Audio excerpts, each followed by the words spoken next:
Lorenzo Silva, un placer. ¿Qué tal? Bienvenida. Muy bien, muchas gracias. Bueno, hablando sobre tu trabajo aquí, es tu trabajo de reportero.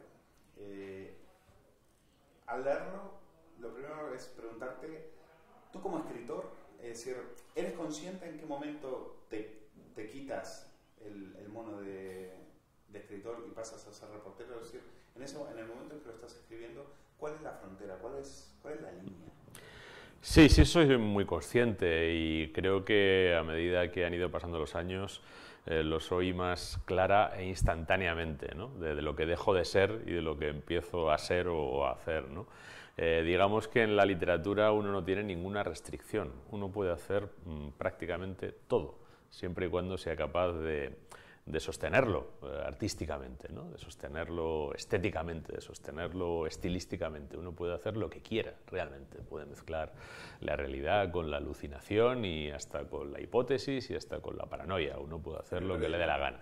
En el periodismo no. En el periodismo uno está completamente amarrado por una responsabilidad, la responsabilidad de que lo que tú estás contando en una crónica va a ser tomado por fáctico por el lector, ¿no? Y yo ahí sí que tengo muchísimo cuidado en primero arrinconar al fabulador. El fabulador queda instantáneamente desahuciado de mi cabeza. Los entrecomillados. Sí, desahuciado de mi cabeza. Y luego hay algo que también intento hacer, que es dejarle bien claro al lector qué es aquello que parte de una comprobación directa, por mi parte, y qué es aquello que implica una versión de alguien, y quién es ese alguien que da la versión.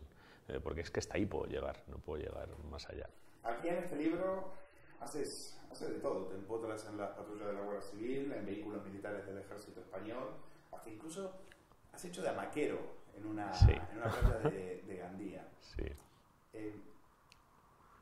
Definitivamente eso lo haces porque a ti como escritor, ¿qué es lo que te está pidiendo el cuerpo? Es decir, cuando haces, tú te has puesto todo un día, desde las 8 de la mañana, a trabajar de asistente de un amaquero, cargando hamacas. Además, creo que se llama Rubén, sí, te felicita y te dice, te lo has currado mucho. Sí, habrás sacado bien, habrás dormido muy bien de sí. cansancio.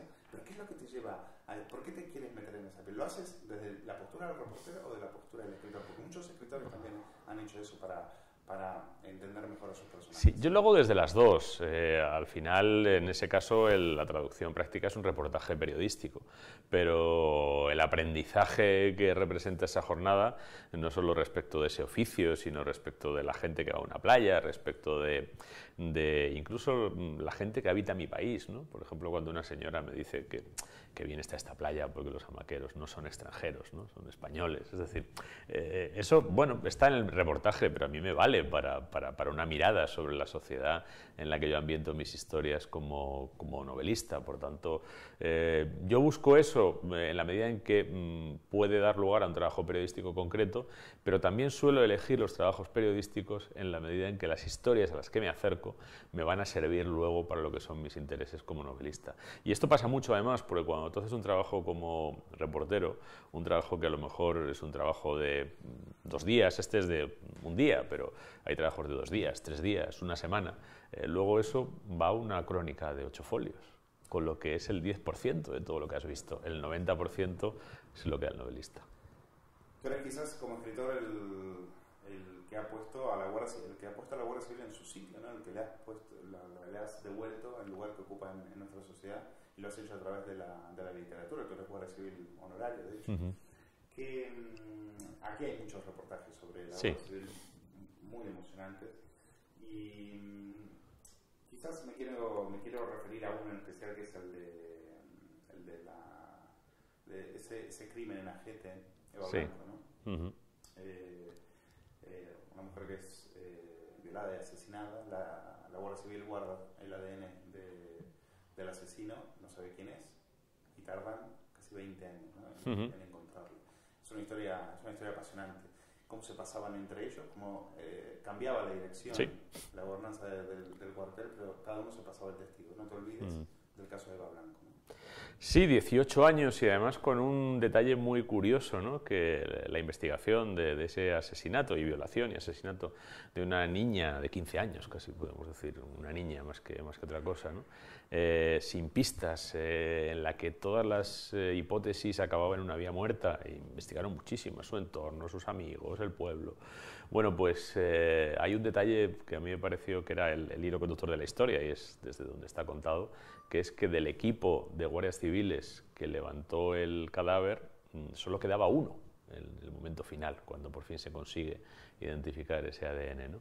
Ese hombre vivió todo el recorrido, 18 años de investigación detrás de una persona para finalmente encontrarla, ¿no? Y otra cosa que a mí me interesaba mucho contar era no solo cómo se iban pasando con un criterio profesional y con un aspecto, si quieres, de responsabilidad respecto de lo que es su profesión como policías judiciales, sino también la emoción con la que se trasladaban esa historia de una niña que había visto su vida truncada de una manera completamente brutal y que no se le había hecho justicia, ¿no? Y la manera en la que este hombre, que es el único que estaba al principio, pero también el resto, los que habían llegado para coronar la faena, cuando se acercan a los padres y les cuentan que por fin han identificado a ese hombre, ¿no? que violó y asesinó a su hija, la manera en la que no pueden reprimir la emoción, en que ahí no son fríos investigadores, son seres humanos que por fin han conseguido ofrecerles a dos personas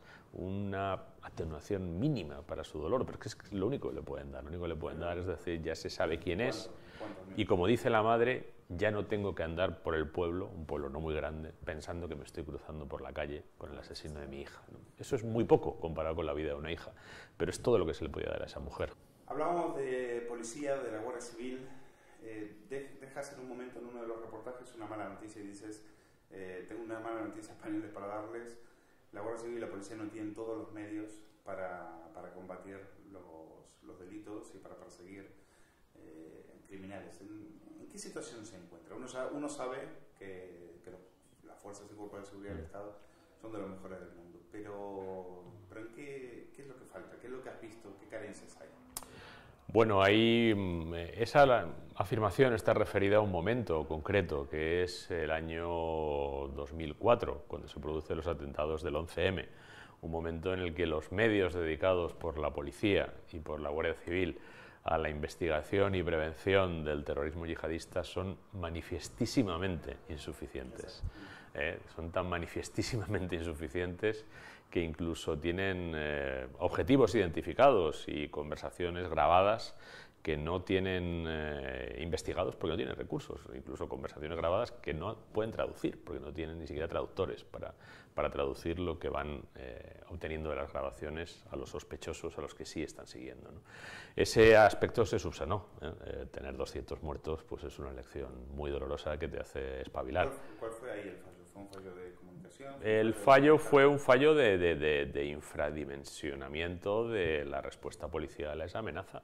La policía tenía algo más, pero la Guardia Civil tenía entonces, eso lo sé positivamente porque los conocía en aquella época, a muy poquitos elementos y completamente desbordados, y no había una estructura para integrar la información a escala nacional. Entonces se pescaron... Quizás porque estaban más ocupados en ETA, ¿no? Sí, no, bueno, también estaba esto, pero claro, ya había muchos indicadores de que la amenaza yihadista era importante en España, ¿no? Y luego eso se ha atendido y durante un tiempo se han estado atendiendo las dos amenazas simultáneamente, ¿no? Es decir, hay momentos en los que hay aspectos concretos que no están atendidos. Ahora mismo, pues hombre, yo diría que hay alguna carencia en seguridad ciudadana, como además ha habido varios años de no reponer las plazas, pues hay huecos grandes en las plantillas y hay, bueno, puestos rurales de la Guardia Civil que están muy presionados. No se ha deteriorado dramáticamente la seguridad todavía, porque la gente que está ahí, pues... ¿Hay plazas que no hay...? Sí, claro. Hay oferta, pero no hay demanda. No está la plantilla, pero no está cubierta porque se ha ido jubilando gente y no se la ha repuesto. Ahora se están empezando a reponer las plazas, pero eso lleva un tiempo. Un Guardia Civil no lo fabricas en 5 minutos. Claro. Tiene que pasarse un año en la academia y otro año de prácticas, ¿no? Entonces, bueno, hay alguna carencia que de momento no es alarmante porque, insisto, con la experiencia que se tiene y la profesionalidad de los elementos que hay, pues más o menos no es alarmante, pero sí hay aspectos donde claramente los cuerpos de seguridad están desbordados. Un ejemplo puede ser el campo de Gibraltar, y otro ejemplo puede ser la ciberdelincuencia. La ciberdelincuencia crece al 25% anual, ni muchísimo menos. Las unidades de delitos cibernéticos están acopladas a ese crecimiento exponencial. Hablas del campo de Gibraltar, uno de los reportajes es precisamente ahí en el estrecho. Has volado con ellos, les has perseguido, has visto cómo se hacían con un alijo. La próxima temporada de Netflix se podría filmar, se podría grabar en el campo de Gibraltar. Bueno, depende de lo que uno busque. Si uno busca emoción y si uno busca una historia interesante, sin ninguna duda. Si uno busca pues el reguero de muertos que aparecen en las temporadas anteriores, pues afortunadamente no lo tenemos. Afortunadamente. ¿Te da la sensación de que aquello va peor y que está fuera de control? Bueno, va a peor, o digamos que ha ido a peor durante una serie de años. Ahora se están poniendo medios extraordinarios y no diría que está yendo a peor, pero bueno, está en una situación bastante deteriorada. Y la cuestión es, que tienes una realidad que es muy difícil de contrarrestar, que tienes que poner muchos medios, y fuera de control exactamente no está, porque digamos que hay como una especie de statu quo, de equilibrio, de ten con ten, es decir, el narco español o el narco campo gibraltareño, por entendernos, no es el narco mexicano, no es el narco colombiano, que es un narco nihilista, que aspira a destruir el Estado y desplazarlo. El narco campo gibraltareño sabe que no va a destruir el Estado español, que si lo intenta destruir, el Estado español reaccionará con una potencia superior y por tanto no lo conseguirá, y entonces lo que intenta es crearse un hueco lo más amplio posible en el que poder jugar. El problema son los apoyos logísticos internos, es decir, la población civil que en este momento juega más del lado de los narcos que del lado de... Una parte de ella, la parte de ella que está en nómina, es decir, cuando tú estás en nómina a un empresario, pues trabajas para la empresa que te está pagando el sueldo. Hay una parte de la población que está en nómina de los narcos y que naturalmente no solo los apoya, sino que también trabaja para ellos y realiza tareas, ¿no? Y les da cobertura y todo lo demás, ¿no? Pero insisto, yo creo que la situación esté fuera de control. Lo que ha alcanzado es unas dimensiones demasiado grandes porque ha desvirtuado completamente la convivencia, la economía y hasta la visión de la realidad en esa comarca, ¿no? Que un chaval de 15 años piense que lo mejor que puede hacer en la vida es dedicarse a la delincuencia, pues es claramente una distorsión intolerable, ¿no? Que una sociedad no debería dejar que muchos chavales cayeran en ella, ¿no? Y sin embargo, pues muchos están cayendo ahí en la línea y alrededores. ¿Qué te parece cuando ves la reacción, ves el tema del Salsua, ves la reacción de cierta parte del Parlamento, más cerca de los agresores que de las verdaderas víctimas, y de los medios, que claramente se posicionaron, muchos de ellos, de todos los televisivos, en favor de los agresores, o al menos con una fría equidistancia respecto a los guardias civiles y sus parejas que fueron golpeadas? Alsasua es una historia desafortunada en su gestación y también inicialmente la respuesta fue desafortunada. Lo que creo que al final ha complicado las cosas. El acto para mí es un acto absolutamente intolerable, para mí es un delito grave, en España y en cualquier lugar, que unos agentes de la autoridad sean vapuleados por el hecho de serlo, además junto a sus mujeres. Eso es un delito grave aquí y en Estambul. Pero, y para mí además es bastante claro, así lo aprecia la Audiencia Nacional, ya veremos lo que dice el Tribunal Supremo, finalmente el Constitucional y eventualmente Estrasburgo.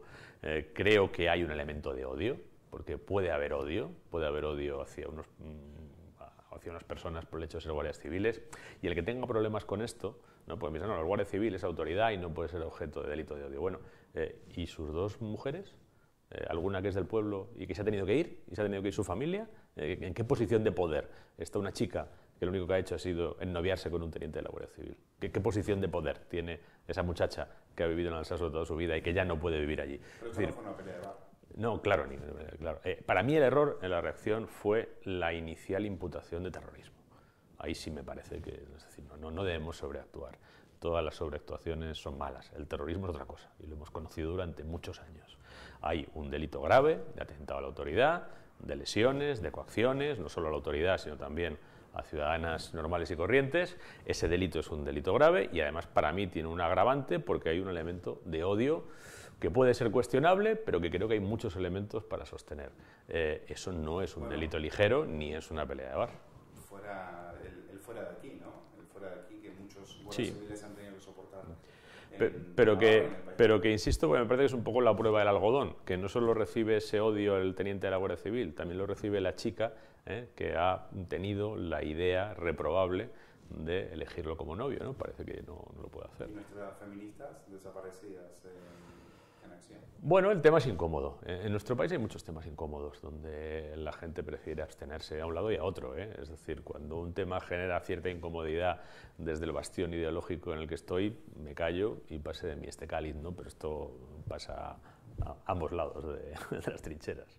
En todo caso, creo que en este libro se van a encontrar con una imagen de la Guardia Civil. La Guardia Civil no es ese cuerpo casposo, rancio, rural.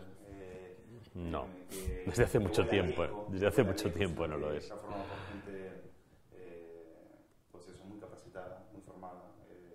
Y lo mismo en el ejército, es decir, tú tienes aquí entrevistas sobre todo con mujeres. Es decir, se habla, a mí me da gracia cuando hablan del tema del feminismo. El ejército es una de las instituciones más avanzadas en ese sentido, a las que menos lecciones en ese sentido se le puede dar, ¿no? Bueno, a ver, esto siempre tiene varias aristas, ¿no? Yo lo que destacaría tanto de los guardias civiles como de los militares, más allá de su capacitación, que es muy alta y además muy reconocida, no solo por nosotros, que yo puedo decir lo que quiera, ¿no? Pero cuando un presidente del gobierno español va a la Casa Blanca a entrevistarse con un presidente norteamericano y de las 5 cosas que le pide el presidente norteamericano, que le han dicho sus asesores que le pidan, está que le preste guardias civiles y le mande guardias civiles a Irak y a Afganistán. Eso quiere decir que eso es una petición real. Eso es una petición real, no, de Obama a Zapatero.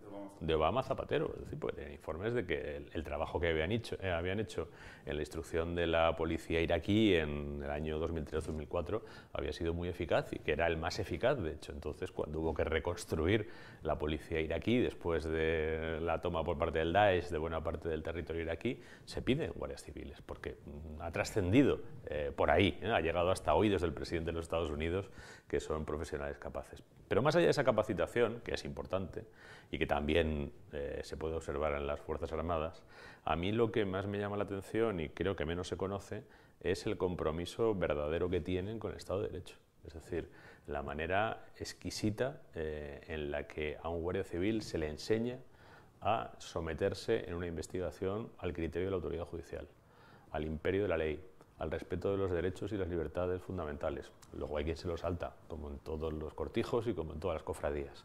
Pero la conciencia que se les transmite es ejemplar. Ya me gustaría que esa conciencia se transmitiera en otros ámbitos de la administración pública española. Y respecto a la mujer, hombre, quedan muchas cosas por hacer y sobre todo en la Guardia Civil hay una pregunta que se debería hacer la institución, que es cómo casi 30 años después de la incorporación de la mujer sigue siendo muy inferior el porcentaje de mujeres que optan por ser guardias civiles, del conjunto de guardias civiles, comparado con el porcentaje de mujeres que hay, por ejemplo, en el Cuerpo Nacional de Policía. Es decir, la Guardia Civil está muy por debajo. Y el Ejército, pues tiene... ¿Razón para eso? Yo creo que es que no se ha sabido ofrecer a la mujer una posición en la Guardia Civil o comunicarle a lo mejor que ayude a mitigar pues, el prejuicio que pueda haber respecto de la condición militar, porque es la única diferencia que hay entre la policía y la Guardia Civil. El trabajo es exactamente el mismo. La única diferencia es que las guardias civiles tienen disciplina militar y las policías nacionales no. Pero claramente ahí hay un déficit y hay algo que no está funcionando, ¿no? Y todavía no ha pasado el tiempo suficiente como para que haya mujeres coroneles, por ejemplo, en la Guardia Civil, mujeres que manden la Guardia Civil en una provincia, ¿no? O mujeres generales, mujeres que manden una comunidad autónoma o que manden un mando complejo de la Guardia Civil, ¿no? Ese será el momento en el que realmente empecemos a completar la transición. Igual que en el Ejército, que tampoco hay todavía mujeres en los más altos escalones, ¿no? Pero hay algo que has dicho que sí es cierto. Yo eso lo he visto en Irak, en Afganistán, sobre el terreno, y en Irak no estuve, pero sí entrevistando a los veteranos de allí, ¿no? Las mujeres del Ejército español han estado en puestos de combate donde no está jamás una mujer, en el Ejército norteamericano, en el Ejército francés, en el Ejército británico. Ni está, ni sueña con estar, porque son consideradas soldados de segunda. Y en el Ejército español, yo, vamos, no solo he podido documentar la intervención en primera línea de mujeres en muchas situaciones de máximo riesgo, sino que he salido en un blindado en Afganistán con ellas, es decir, que lo he visto sobre el terreno. Te has hablado con muchas de ellas. Aquí hay un reportaje, por ejemplo, muy interesante sobre mujeres en la Legión. Y la verdad que te dicen sí al principio, hay machismo, te lo hacen sentir, es muy difícil, pero luego después vale la pena. Esa es la sensación de alguna manera que te hacen. Sí, sí. Además son mujeres muy vocacionales porque quizá son pioneras algunas de ellas, ¿no? en lo que es la presencia de la mujer en la Legión, y una mujer tiene que tener mucha vocación militar para asumir ese papel de rompehielos, ¿no? de ir en la quilla del barco que va rompiendo una costra, ¿no? que en principio se opone a que tú estés ahí. Y bueno, y además algo que yo he observado muchas veces, ¿no? Y me lo han comentado incluso haciendo reportajes o estando sobre el terreno los propios mandos, es que son elementos valiosos y son elementos que muchas veces dan ejemplo a sus compañeros porque tienen más compromiso y tienen más firmeza, ¿no? en la entrega o en el sacrificio que incluso los varones, ¿no? A mí, bueno, en ese reportaje, haciendo ese reportaje sobre las legionarias, había una que estaba en una compañía de fusileros y el capitán que mandaba esa compañía me dijo: mira, esta chica es mi mejor tiradora, pero a mucha diferencia del segundo de la compañía. Y es la mejor, primero porque tiene más disciplina, porque tiene más habilidad, porque tiene mejor vista y porque trabaja más. Sí, esa es una reflexión también muy bonita sobre las mujeres extranjeras en ese cuerpo, que ella te dice: me siento orgullosa, España es mi segunda casa y me ha dado una oportunidad. Y tú dices: resulta inevitable pensar al oírla que tanto que alardean de patriotismo, pero se abstienen meticulosamente de asumir uno solo de los sacrificios que acepta de buena gana esta joven extranjera. Sí, sí, esta chica, por ejemplo, era colombiana, y bueno, la verdad es que cuando hablas con gente así, que alguna en ese momento pues ya había sido lo de Irak, en ese momento todavía había presencia militar en Afganistán, y pensar que eso, que una chica colombiana de 20 años puede asumir el riesgo de ir a Irak o a Afganistán bajo la bandera española, y por cierto una de ellas, que se llamaba Niyirez, no recuerdo ahora mismo el apellido, no solo asumió el riesgo, sino que perdió la vida en una emboscada en Afganistán, y que bueno, pues que esas personas que no han nacido aquí asuman ese sacrificio y hagan poco aspaviento y poco alarde de patriotismo, pues ponen un lugar muy desairado a esos que van con la boca muy grande y hacen flamear mucho banderas, pero ni están, ni se los espera, ni se los podría esperar en esa situación. El otro día en Telemadrid, Cristina Fallarás decía, había un debate sobre el ejército, para qué servía el ejército. Ella lo tenía claro, decía: el ejército solo sirve para matar. ¿Tú estás de acuerdo con esa afirmación? Bueno, es una afirmación muy somera. Yo conozco a Cristina y le tengo aprecio, pero no creo que sea una de sus afirmaciones felices, ¿no? El ejército en último extremo está entrenado para matar. Sí, ya. Solo sirve para matar. No, pero bueno, como la... Aquí te das cuenta de que la verdad que el ejército es mucho más que eso. Sí, pero como la conozco, pues vamos, lo podría hablar con ella cara a cara. Es que tampoco quiero hacer como que me beneficio de que ella no está aquí, ¿no? En este momento. Más allá de lo que ha sido el ejército históricamente, que juega muchos papeles, además muy distintos, dependiendo del país, ¿no? Y dependiendo del momento, incluso dentro del mismo país, el ejército ha jugado papel, incluso dependiendo del lugar donde estaba el militar, en el mismo país y en el mismo momento jugó papeles completamente diferentes. Hay un topicazo que es que los militares españoles todos se sublevaron contra la República en el 36. Bueno, hay que decir que muchos cientos de militares españoles perdieron la vida por defender la República en el 36, enfrentándose a sus compañeros, ¿no? Es decir, que las realidades siempre son mucho más complejas de cómo se suelen contar. Pero al margen de lo que pueda ser la historia, en Cataluña y en otros sitios, en muchos otros sitios, ¿no? Pero bueno, el primer muerto de la guerra civil fue un oficial en Melilla, un oficial que optó por defender la República frente a sus compañeros que se habían sublevado todos y lo fusilaron inmediatamente. El 17, no vio atardecer el día 18 de julio. Y ese es el primer muerto registrado por la República y era un oficial de aviación, las cosas como son. Pues esta visión del militar como simplemente una máquina de matar no es justa en una perspectiva histórica, pero es menos justa aún en una perspectiva contemporánea. De hecho, un reportaje que a mí me resultó muy interesante es el que hice acerca de los soldados que quizá más claramente están destinados al homicidio, voy a utilizar esta palabra, ¿no? Que son los francotiradores. Los francotiradores tienen armas de un calibre y una precisión que las hace las hacen letales. Es decir, si tú le disparas a alguien con un fusil de francotirador de calibre de 12,70, esa persona está muerta, es decir, no la vas a herir, porque el francotirador le va a dar y además es un tiro mortal, ¿no? Bueno, uno pensaría que estos soldados son como Terminators, ¿no? Y tú hablas con ellos y lo que permanentemente estás viendo es que los entrenan para minimizar al máximo el daño y que su propia existencia es una manera de minimizar el daño.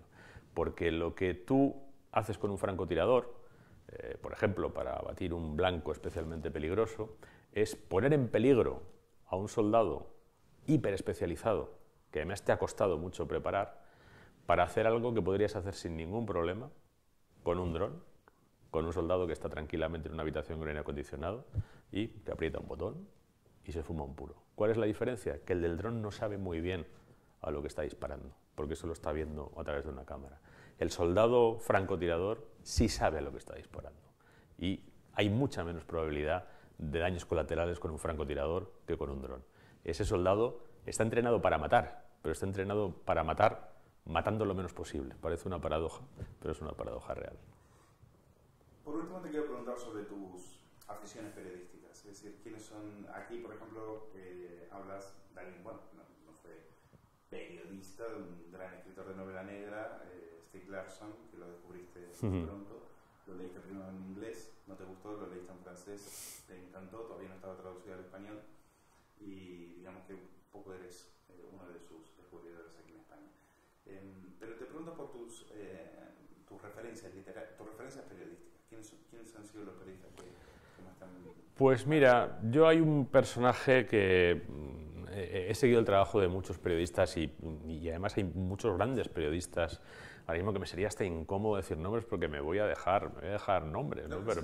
Pero bueno, pero no sé, periodistas como un Gervasio Sánchez o como un Ramón Lobo, o en el ámbito de los sucesos hay magníficos periodistas en este momento en activo, como Cruz Morcillo, como el Marlaska, como Maica Navarro. Es decir, es que realmente hay muchos buenos periodistas en este país ahora mismo, ¿no?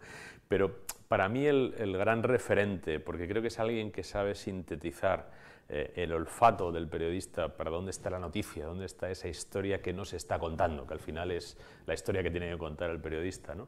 Y tiene la elegancia y la hondura de los mejores escritores, es Manuel Chaves Nogales. Me parece que claramente no hay nadie en la historia del periodismo español de esa envergadura, ¿no? Porque en otros aspectos, pues un Julio Camba es muy brillante, o Manuel Vázquez Montalbán, por ejemplo, también era un periodista muy brillante, ¿no?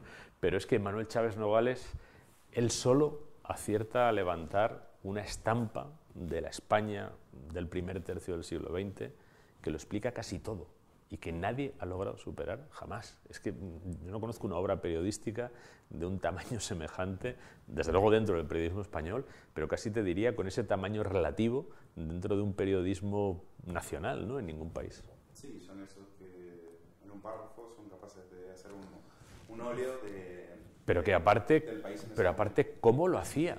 Es que estaba en todas partes. Es que estaba en el campo andaluz viendo la emergencia del anarquismo andaluz. Es que estaba en Cataluña viendo la evolución del independentismo. Es que estaba en Madrid, estaba en Rusia la revolución bolchevique, estaba en la posrevolución bolchevique, estaba en Francia cuando el ejército alemán se va acercando y Francia se descompone. Estaba en el Madrid asediado. Es que estaba en todas partes. Murió con 40 y pocos años. Sí, a veces no es bueno tener vidas tan intensas ni presenciar de cerca tantos acontecimientos interesantes, eso está claro. Absolutamente increíble. Bueno, pues nos quedamos con Chaves Nogales y este homenaje, y Lorenzo Silva ahí fuera. Los reportajes al estilo de Lorenzo, empotrado, como le contábamos, en patrullas de guardias civiles o en vehículos militares del ejército, y una mirada única y una prosa absolutamente fascinante. Lorenzo, gracias. Muchas gracias, Luis.